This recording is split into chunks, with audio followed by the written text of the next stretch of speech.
So I'm going to throw out here, it's 8:15. I'm not saying you, I'm just like, It's late. So I put together a short presentation for the board I'd like to go through for this part of the work session. And then I know Mrs. Hamburg and Mr. Dorn and team have some things to share with you. So we failed the ballot issue, which means no additional operating funds through property taxes from an approved levy at this time. So I wanted to look at the current 5-year forecast and kind of talk through some scenarios and just sort of talk through what our current situation is, and then some scenarios to potentially move forward and what that looks like. And so, let me turn this on, might be helpful. I do want to mention that the following slides are estimates for illustrative purposes only. There are several variables that will affect the outcome of both revenues and expenditures when we're projecting out a 5-year period. I mentioned we have 2 new state biennium budget cycles that are part of that 5-year period, and then all the things that go with that. So I just want to throw that out there. And so what I did is I took our current forecast, and there's so much in that one sheet on a forecast. I wanted to sort of condense it down and show just what I find important when I'm evaluating our current financial situation. So this is our current forecast that the board just approved earlier in the meeting. In that first line there, we're looking at fiscal year 25 through 29 is on the forecast, and then I put 2030 out there as a reference point, because as we're talking about if we're talking about a potential future ballot initiative, as we get into the end of this fiscal year and go into the new fiscal year, we will have 2030 on a future forecast. So I just want to have it out there as a frame of reference. And so the revenues over or under expenses, that is the difference between how much revenues are projected and how much our expenditures are projected. And you can see we are deficit spending, what we consider deficit spending. So we're spending more than the revenues coming in every year of the 5-year forecast at a pretty significant amount, as we're seeing those ESSER funds expire and the expenditures come back to the general fund. And then our unreserved fund balance as of June 30th. So this is a projection of what that will be as of June 30th of 2025 and all the way through 2029. And then again, year 30 there as a reference. Excuse me. And then our unreserved fund balance equivalency in days. And so that is what our policy is. Our policy says 90 days for each year of the rolling 5-year forecast period. So you can see in 27, we're at 87 days. So we're close to the 90, but then we're pretty far away from it in the years past there. And then you can see in dollars what our target unreserved fund balance is based on projections for each of those 5 years. And then I speak everything in terms of millage because, again, our only way to raise revenues is through property tax millage or an income tax, which this community has tried in the past, and nobody was excited about that. So property taxes, I speak in terms of millage. So that first line there, revenues over or under expenses, what is the deficit spending millage equivalent? So for fiscal year 25, our deficit spending is $16.9 million. And based on our current property values, we would need 3.97 mils in property taxes to make up that 16.9 million. And so for 2026, at 29.1 million, we would need 6.79 mils to make up that deficit spending.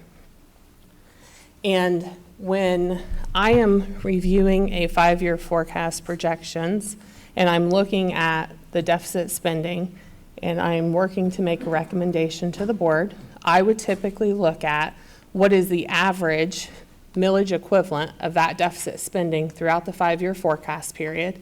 And I weight the first 3 years differently than I weight the last 2 years of the forecast, because the first 3 years we feel pretty good about in terms of projections. The last 2 years, I'm less confident in what that's going to look like, right? So we weight that, and then we come up with a weighted average for for that estimate for recommendation to the board. And that's how we arrived at the 4.9 mil operating levy that was on the ballot in November that did not get passed by voters. So this is where we sat currently. We are at an unreserved fund balance of negative 63 days or $47.3 million. As I mentioned, in order for us to sign that certificate of available resources, we can't go past June 30. This would be June 30 of 28, because that is what our forecast shows in terms of an available unreserved fund balance. Any questions about that before? Because they all look like this, just so you know. And the board, you do have a copy of these tables in front of you if you want to sort of go back and forth. I just want to make sure that we had them up here on slides also. So this is the current forecast as the board has approved it. And then the very next slide is our current forecast if we transfer the $30 million back to the general operating account. I had recommended a transfer to a capital projects account to allow us to keep the bond millage at a no new millage ask for the community, so that we wouldn't have to raise property taxes further than what was needed. And so, given that the ballot issue has failed, I am recommending that the board move the $30 million back into the operating fund, because as we are quickly depleting our cash balance, our fund balance, I believe that we're going to need that in order just to sustain a lot of things. So I am making that recommendation. If the board agrees with that, I'll have a resolution on the December 16th board agenda to make that transfer back. It's not included in the current forecast because I haven't had this conversation with the board yet, and I don't have the board's approval for that transfer yet. So, but it would be included in any spring update if the board approves that. Are there any concerns about that? Okay. So you can see the net effect of this. So I just want to point out, so we're showing not deficit spending here, but that's just because the transfer in is considered a revenue in this calculation, but we're still, for our normal expenses and revenues, we are deficit spending, projected to be deficit spending by a little over $16 million this year. And then it doesn't change anything else in terms of the rest of the years other than the unreserved balance increases. So instead of negative 47.3 million, we're now negative 17.3 million in the unreserved balance forecast for 2029. So still negative by about 23 days, and for that deficit spending at 58.5 million in that last year, it's the equivalent of 12.82 mils in terms of property taxes. Any questions before I move on? All right. So, just want to make sure it's clear. Every scenario we're looking at from this point forward is assuming that we are moving the 30 million back into the general operating account.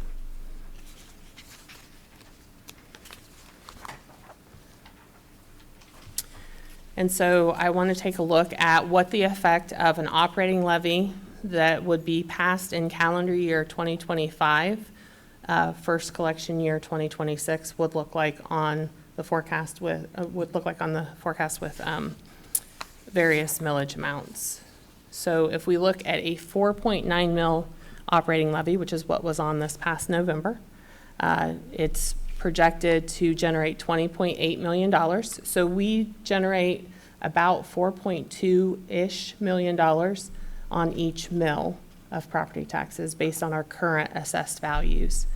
And so if a property levy is passed, an operating levy is passed in calendar year 2025, first collection year 2026, that's a calendar year, so we operate on fiscal years. So what that means is that we will see a half-year collection in fiscal year 2026, so that's January 1 through June 30, 2026, and then a full year collection beginning in fiscal year 2027. So that's what this forecast includes. So that 20.7 million, half of that in 26, all of that in 27 and beyond, each year beyond. And you can see what that does to those numbers and where that puts us in that unreserved balance. Again, this is with the 30 million transferred back. And then the unreserved fund balance in terms of days. And I do want to keep an eye on that 2030 year as we're working through this. And then our targeted unreserved fund balance. And then our deficit millage equivalent for each year with the deficit spending. So the other thing I sort of want to talk through on this slide is for terms of collecting revenue, it makes no difference whether it passes in May of 25 or November of 25. Collections are going to begin in January of 26 in calendar year 26 regardless. That makes no difference. What does make a difference is our planning, our ability to plan. If we have a ballot issue in May, whether it passes or doesn't, we know what we have to work with going into the next school year. If we do not have one on in May, and then we're looking at November, that's a whole nother school year we have to plan for without additional operating funds and not knowing where we are with future opportunities for operating funds.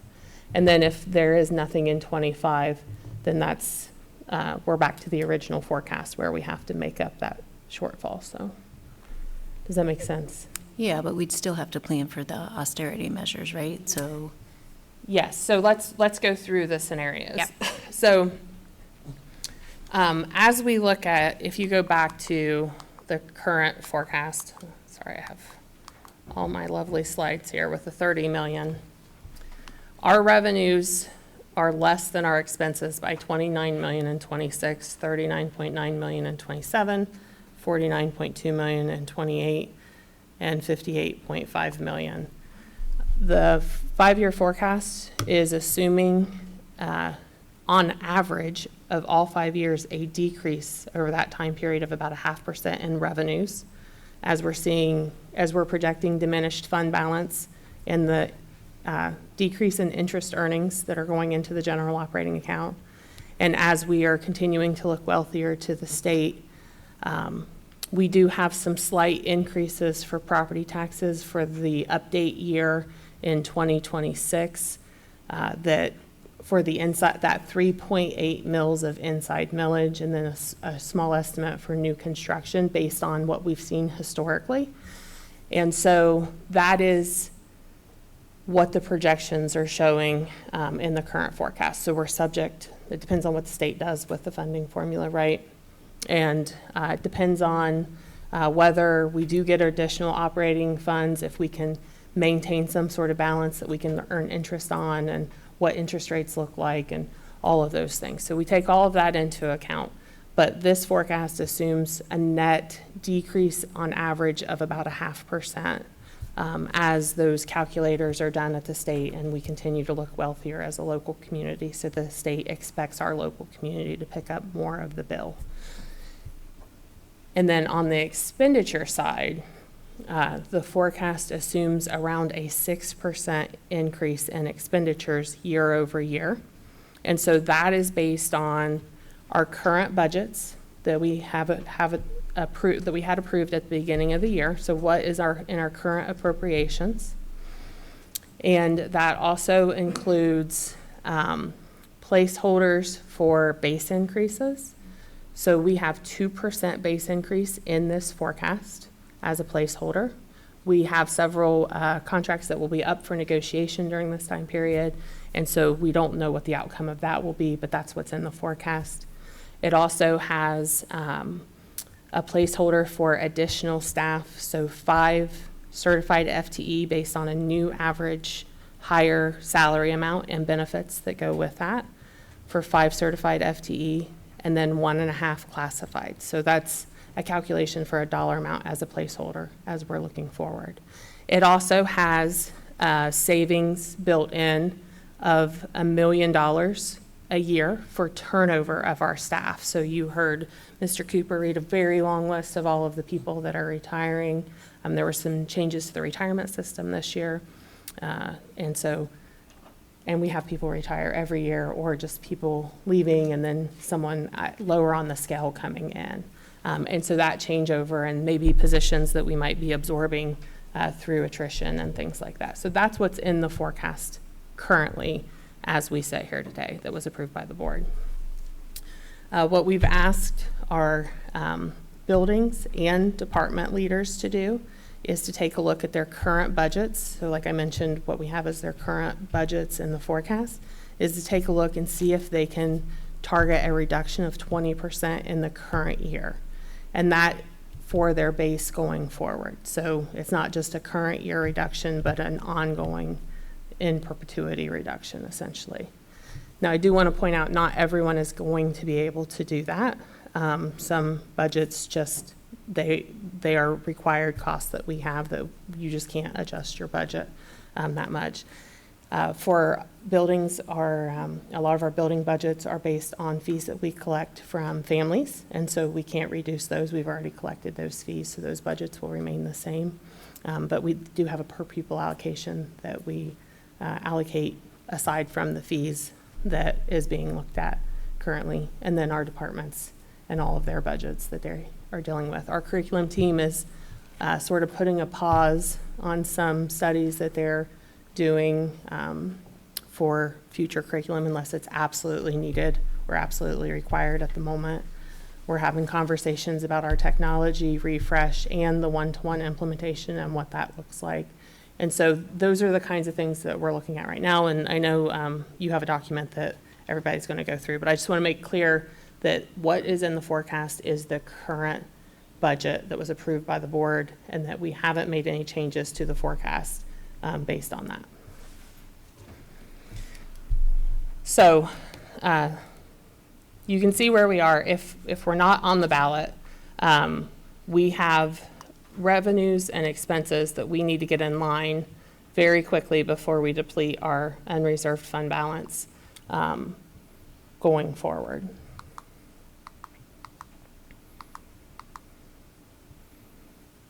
If we have a new operating levy of 4.9 mils, that generates 20.8 million roughly annually, half year beginning in 26, full year beginning in 27. We still have a pretty significant deficit that we'll need to work down. Any operating levy that we have, we would plan for 3 years. So if it's on in 25, we would plan to be back on in 28. That would be the hope, and hopefully we could stretch it further beyond that. But if we're back on in 28, that would be collection year, half year in 28 and full year in 29. So just something to keep in mind in how we usually look at property tax levies. So that's 4.9 mils. And then, were you going to say something? If we're on in 28, it would be a half year in 29 and a full year in 30. Oh, yes, half year in 29. You're right. I was thinking, yes, it would be, we would be on in 28, first collection year 29, so a half year in 29, full year in 30. Thank you, Angie. I've been back and forth with these all day, so, well, more than all day. So then the same thing for, this is what 5.9 mil operating levy would look like. And you can see where that would put our unreserved fund balance. In year 29, we would be at that 90-day mark, but we'd still be looking at this deficit spending. We'd want to get that in line. And then a 6.9 mil operating levy. And again, we're keeping an eye on that 2030 year. And then a 7.9 mil operating levy. And I just thought I would stop here because I don't think anyone here thinks that we're going to pass a 7.9 mil operating levy.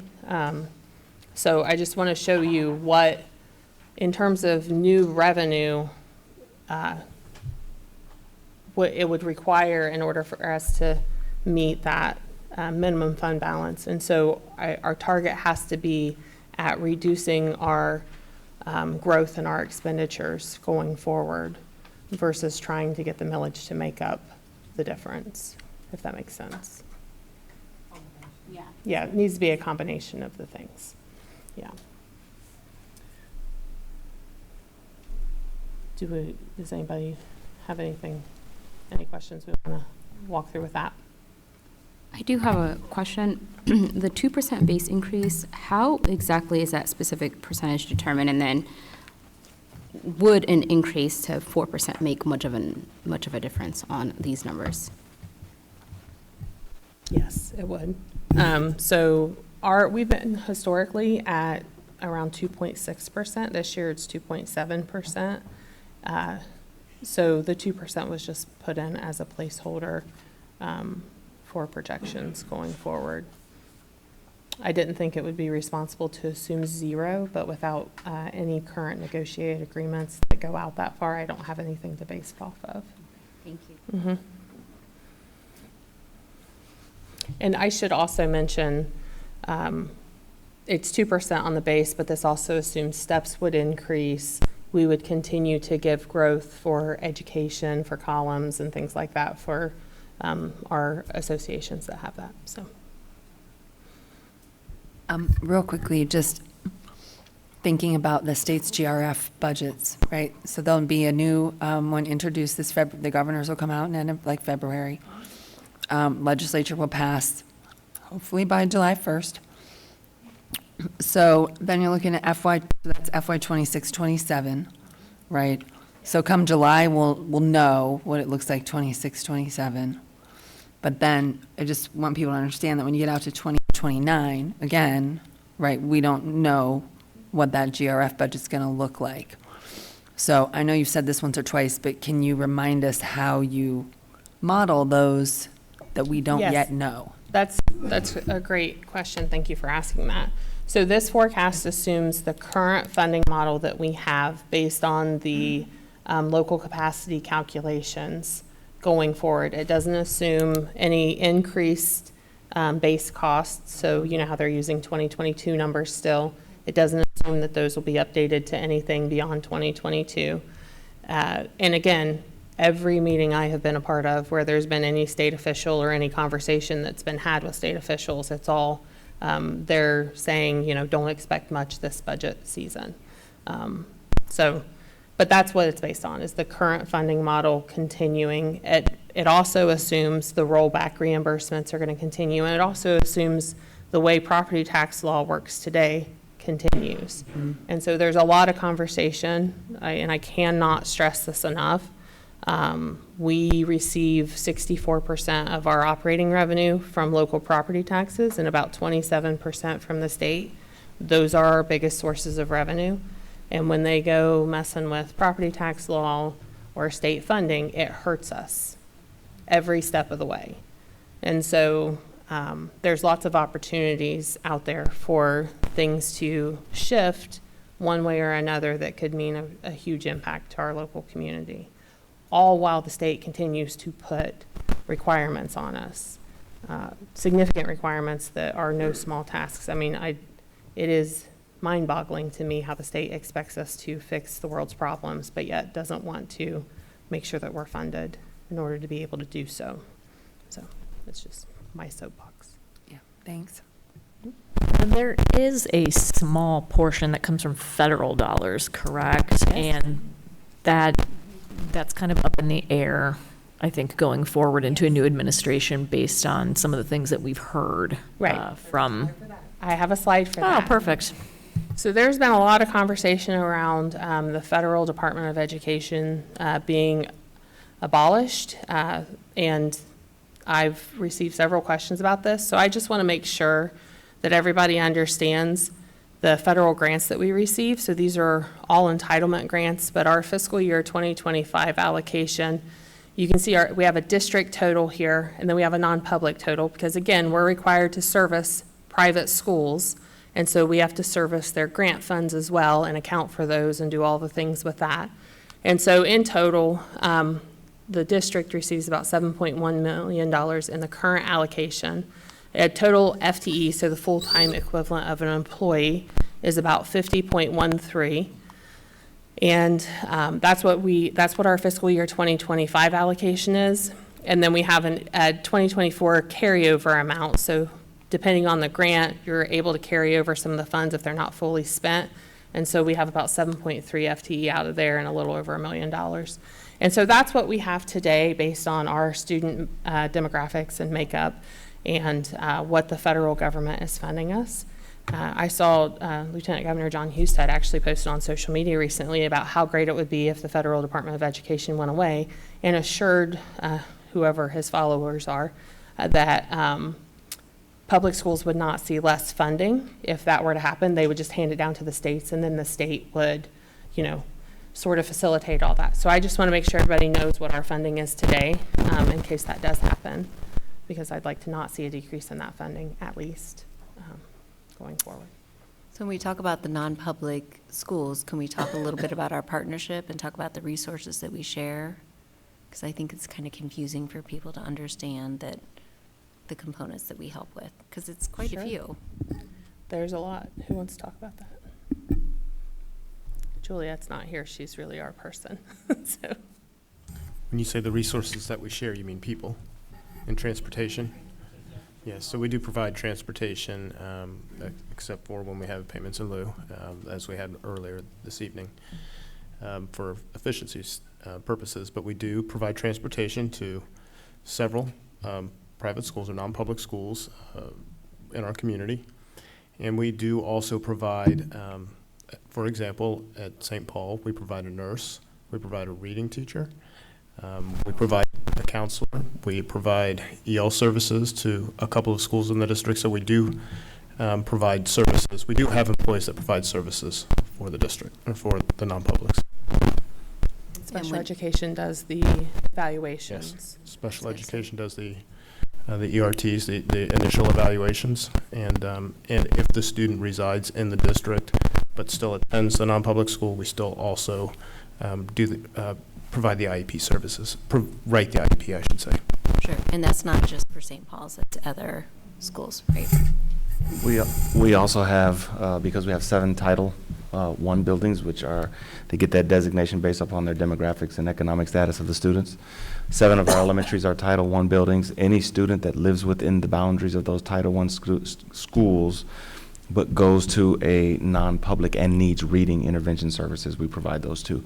And so that's when you see those non-publics, and we have about 9 this year, non-public schools that we served, and we've got 1 or 2 more that are now have requested title funding from us because they have a couple of our kids. Yeah, and you mentioned transportation. I just want to highlight that if it's impractical to transport, we still pay. Yes. So it's not like, oh, sorry, it's impractical, we're still paying. Okay. Quick question on the potential abolition of U.S. Department of Education, and that those funds would come to the states then. Is there any guarantee that the states would have to use those funding for public schools? I think it's couldn't premature to even begin to even- guess what they Yeah. would feel like they would be required to do. I would just note, they have a large role in special education and civil rights, and so those are 2 areas that, you would be losing a lot of consistency in those areas. And as we look at states having different laws and services. I think would be helpful to mention too, like, a lot of the rules that are at the federal level, like special education, are also state laws that have the same sort of requirements. So even if the federal requirements went away, we'd still have the same requirements at the state level. And we have had parents reach out, so that's a really good point, Nicole. We've had some parents reach out of our students with special needs who are concerned that their children will not get those services. So yes, we have current state law that matches a lot of that, but there's definitely concern that those requirements don't go away, and they're often things that, we believe too that kids need, but that we would lose some of that funding. So it's a big, big concern. I think also if they abolish the Department of Education, you'd have to watch each of these individual pieces of legislation to make sure that they aren't also abolished, which then means that the funding allocation doesn't have to flow. But it is the goal. That is, Yeah, I mean, they've been very clear about that. yeah, it is the goal, yeah. That is the goal. Yep. Yeah. Okay. Must turn it off, sorry. So I just wanted to throw up what a proposed timeline might look like if the board is considering a ballot issue for May of 2025.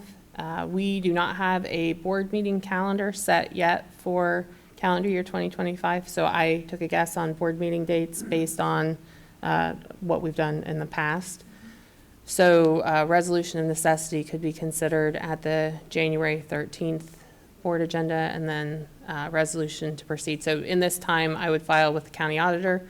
They would certify amounts and rates based on the information they're given, and then bring it back to the resolution to proceed on the 27th. And the deadline to file for May is February the 5th. That's the same for everybody. And the election day is May the 6th, if there is an election. I want to make sure I mention that. Right now, there is no election in May of next year, so it's an off-cycle year. I have asked the Board of Elections what is the cost if there is no election and we want to be on. He said it's about $3,000 to $4,000 per precinct. So we have about 68 precincts. So if you do the math, it could be $200,000 to $272,000, depending on what that is.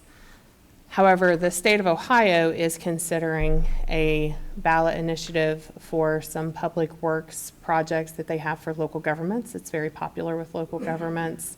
And if the state has a statewide issue, then the cost to us is very minimal. It's like a few $1,000s in total because we'd have to pay for printing ballots and things like that.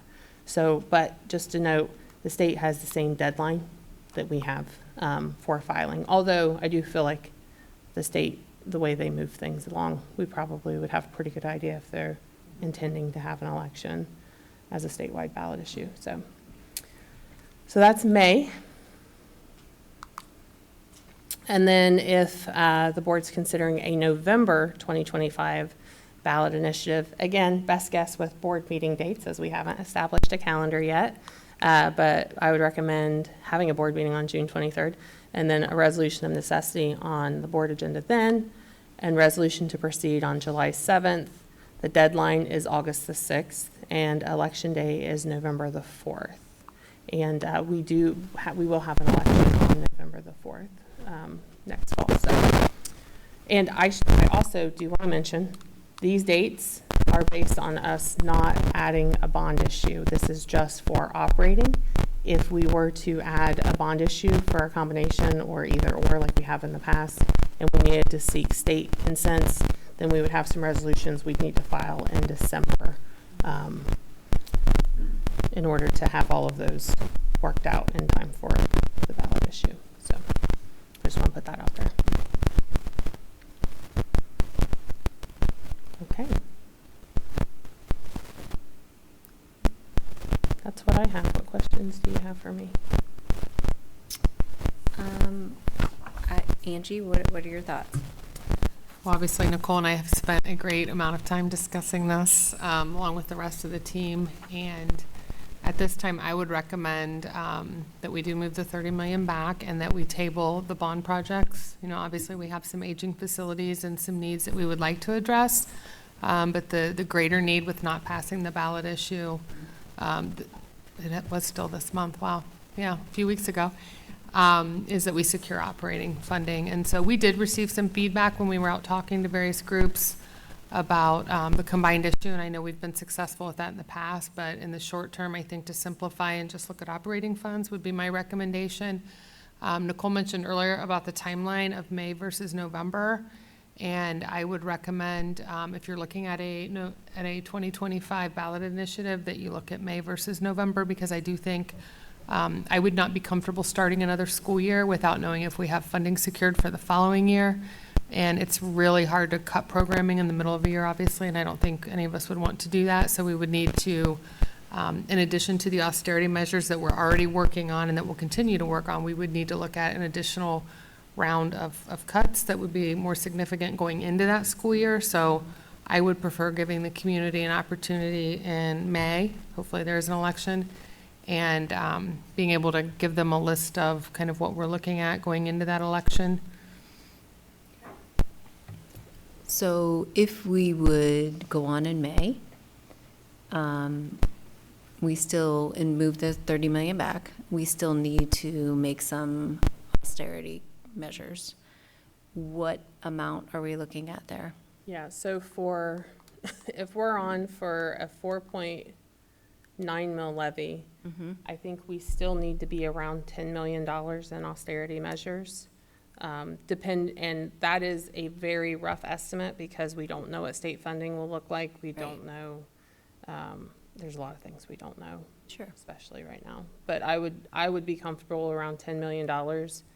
And then if we're not successful in May, if we're at 4.9 mils, then I would suggest that we have a list of things that are that the board would approve. The auditor states suggesting best practices. If there is any kind of like cut list, that it's board approved Prior to the election. prior to the election in May. And then that would be a further round of reductions. And so we have a document here that sort of outlines a process. Are you going to go over that?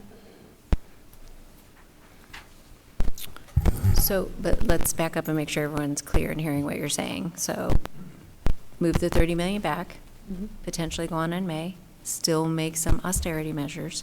Before we go on, before the election in May, we would have a list of potential cuts that the board would majority would agree on. And then if the ballot measure passes, we would continue with those austerity measures that we made before, but then the cuts would not happen. Right. Correct. Okay, I just want to make sure everyone's hearing the same thing and we're all on the same page. Yeah, and I think 'Cause it's super pretty clearly confusing. defined in this document that we're going to Okay. make public so that people can see the process that we're reviewing. Thank you, I really appreciate that. So I'm going to share from this document a little bit more information. And as we look to identify potential areas for austerity measures, efficiencies, and reductions to the general fund, the district leadership team will be reviewing staffing, other expenditures, and all fees to provide recommendations to the board to address the projected general fund deficit. Our leadership team will consult with our legal counsel, but also with our association's leadership to ensure processes and requirements in Ohio Revised Code, negotiated agreements, and applicable board policies and guidelines are followed. And so as we start, knowing that we are a large organization that provides services, we'll always look to start with staffing. The staffing review will include staffing allocations for all employee groups, including administrators, our teachers and other WAA members, our AAS members, our WESA, our support team members, our OPSI 138 and OPSI 719 members, as well as our ESCCO staff that provide our instructional aid assistance in our special needs programs. Additionally, we will take a look at all of our supplemental contracts to make sure that what we're offering is still appropriate in this time period. And while we do those things, we will make sure that we pay attention to some very pertinent documents and areas and references, including the Ohio Department of Education's and Workforce's operating standards, legal requirements for programs. So we have some programs that have some legal requirements that we have to follow. All of the negotiated agreements as they exist and as they will be, our employee licensure and certification areas, because that has an implication on if we have reductions, how those reductions will happen. Employee salary fund types. We have general fund employees, we have grant fund employees, and we have food service fund employees that we'll have to make sure that we are paying close attention to. We'll take a look at comparison data from our similar districts. We do have the fiscal year 22 and fiscal 23 comparison data, but the fiscal year 24 data is anticipated to be coming out here soon in December, which is it's helpful to have the most timely data to review. We're going to take a look at student choices for courses at the secondary level to see how they are enrolling, to make sure that we are making sure that we are as efficient there as we can. We're going to look at report card data because we want to make sure that we aren't taking a look at an area where we may already be a little bit deficient, a little more deficient than in other areas. So we don't want to, have causal effects on that. We're going to take a look at our impact from attrition, as we saw a long list tonight, and then also take a look at our hiring practices when it comes to hiring our teachers or other staff members and experience levels and things like that. So other types of expenditures that we're going to review are our purchase services, materials and supplies, curriculum adoptions. All of these have been mentioned earlier this evening. We're going to take a look at how we're spending money on professional development, our summer programming, and then also how we're using our permanent improvement funds and whether or not they can be used in a different way. And so while we're looking at those, we're going to make sure that, as Ms. Marshall has already shared, that we are looking at all building and department budgets to see where we can find some efficiencies there. We're going to take a look at all of our 5-year planning documents. So we have 5-year planning documents for permanent improvement, for curriculum adoption, for technology. So we'll be spending some time on those. We'll be looking at our vendor supports, applications and services to make sure that all that we have are all that we need, or if we have some that we may no longer need, maybe they become part of this process. And then we also have to take a look at existing contracts. And so when we talk about contracts and vendors, we sign multi-year agreements to make sure that we get the best costs. And so some of those contracts, we might have to, even if we decide we want to eliminate that particular service, we might have to wait some time to do so because of the contract. So our leadership team's also going to review opportunities for increased revenues to offset some of our costs. Our areas to review include pay to participate fees, club and activity fees, class fees, general fees, and facility permitting fees. So for our community that uses our facilities. We'll take a look at our all-day kindergarten tuition to make sure that it's covering the required cost for the program. We believe it is, but we're going to double check just to make sure.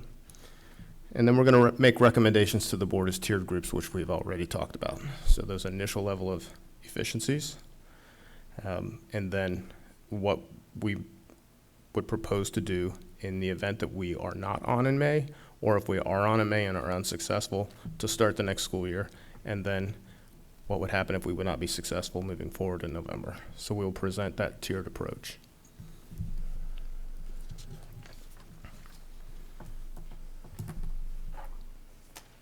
So we have some items for consideration, areas for review, as we say. So let's just talk about Tier 1, just real quick. Areas that we are going to take particular interest in is reducing and restructuring our district-level positions, including administrators. We're going to take a look at our current salaries, wage, and benefit guidelines. Reducing our budgets, as we spoke about, from buildings and departments. Reducing subscription services for some of our technology vendors. Reduce and or defer purchase services, materials, supplies, and equipment. Maybe minimally increase fees at this particular point.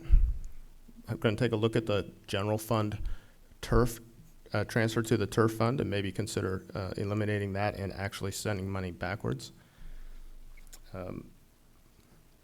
Talk about, have some conversations about moving permissible expenditures to a permanent improvement fund to, for example, professional technical services, some technology, things like that. Reduce a limited amount of staff, including through attrition, with some impact on core instruction, student choice, and student supports. Reduce the scope for Summer Learning Academy. Reduce supplemental offerings. Review our transportation for more efficiencies, and then still other things to consider. And so while I made this really long list there, this is not actually a list. It's areas that we are going to review. So I just want to make sure that's really clear. But these are the lists for our efficiencies. If we have to move further, then a lot of those items will come back up again, but they will be deeper and more far-reaching effects on our students' overall experience, including that Tier 3, November, no issue passing next year and no collections the following year. That will be much more significant. And so, but as we start to work on these items, we are going to spend a lot of time having some really good critical conversations and some in-depth thought cross-functional meetings and things like that. We're not going to operate in isolation. We're going to make sure that we work together and make sure that we can support each other through this process so that we can support our students in their experiences as well.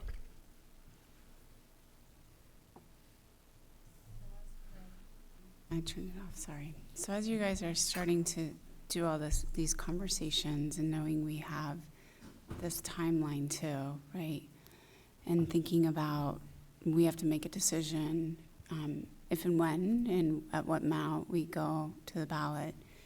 I'm just wondering, what does that I understand you're talking amongst yourselves and looking for efficiencies. Like, what is that process that you guys are going through other than just talking, and what can we expect potentially and when to start thinking through like what those cuts look like? 10 million isn't small. I mean, it will be felt, I think. And then my other question is I know that we had mentioned that we will seek some public comment, like we would go back to the public.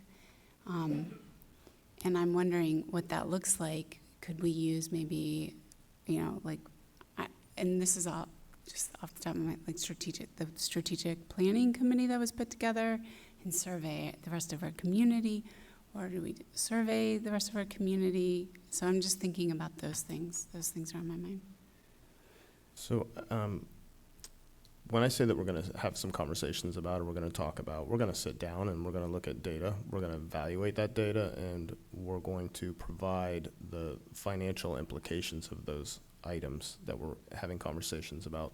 We'd actually like to bring some of the ideas back to the board in maybe a potential another work session before you just start seeing things that we are recommending to happen, so we can have some further conversations about some of the items that we're talking about and how the board may value them as well. And so to make sure that we're all in agreement in the direction that we need to go. We are certainly open to having some other participants in terms of providing some feedback. I wouldn't expect that that most people are going to, when we start talking about programs and things like that, that it's going to become very close to them in terms of how they might feel. So we want to make sure that we are able to honor the entire community's thought process on that. So that is something that we're going to have to figure out.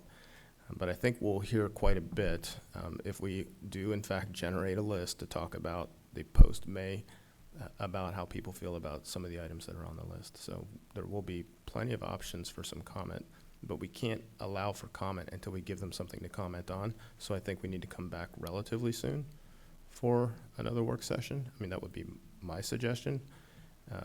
And I know that I think that others of us have discussed that. Just so that we can bring back some data to you right away and then continually update as we move throughout our normal board cycle. Yeah, I think that's a key piece. We talked about by the December 16th meeting that we thought we could have, especially in Tier 1, some of those austerity measures, knowing it's not going to be complete as we continue to work through and look at the items on this list, and other things come up, that we may have other opportunities as we put in that last bullet point that we're not even aware of right now.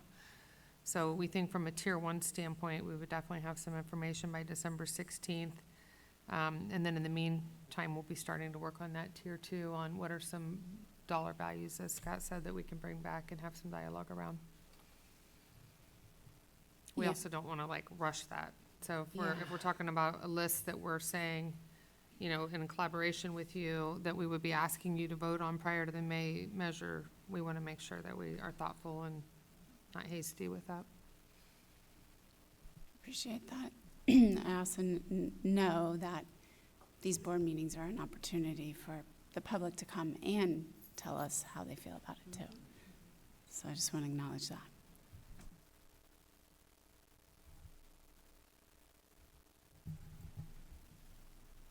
Do we want to look at a potential date for a work session prior to the December 16th meeting?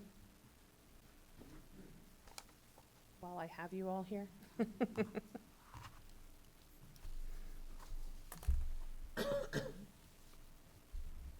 Yeah, We had talked about the prior Monday, the 9th, The 9th. if that's an option, no?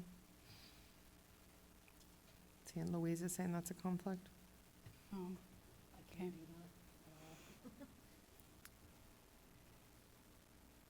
Um,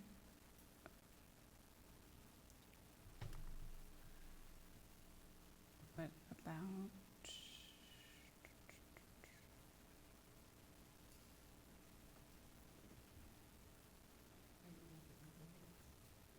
Yeah, I think I will make Any whatever date. you all want work, so. most people probably would need to have an evening date. Hmm? Most people would need to have an evening date. So are we still looking at the week of the 9th, or the week before? You don't really care. I can't do the 11th, but I could do the 12th. I can do the 12th.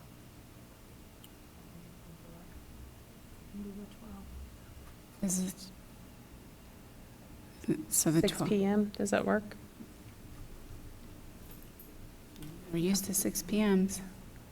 All right, we will get the notice sent out.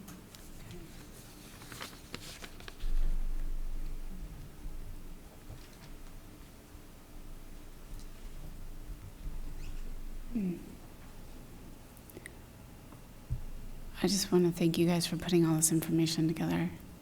I do appreciate it. It's a lot to think about. Yeah, I think it's nice that, we have some information, now we can have some time to digest it and come back and have some really good conversation. So Yeah. very grateful for all the work. Appreciate all the time. I know it's a tough conversation. I know even thinking about this for you guys is super tough, uncomfortable, not what we wanted to do. Really appreciate it. Is there any additional information or things we hadn't thought about that would be helpful for you to have between now and then? That you can think of, or you can obviously let us know if you think of things, but I just want to throw that out there. I'm sure everybody's heads are spinning a little. Yeah, this is something that definitely keeps me up at night. Thank you.